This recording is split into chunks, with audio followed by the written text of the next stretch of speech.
నిఖిత అను నిన్ను నా భార్యనుగా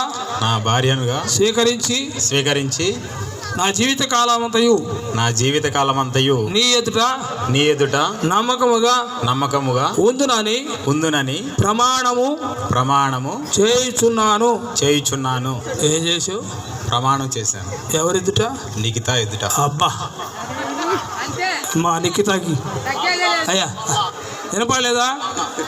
అంత అయిపోయిన తర్వాత వినపడలేదంట ఆయనకి. తినొచ్చాడు. సరే, అమ్మాయి చెబుతుంది. సరే, అబ్బాయి అంట మళ్ళీ చెప్పయ్యా. నాగవేణి బాబు అని నేను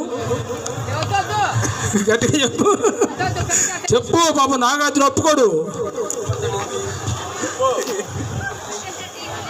నాగవేణి బాబు అని నేను నిఖిత అను నిన్ను నా భార్యనుగా స్వీకరి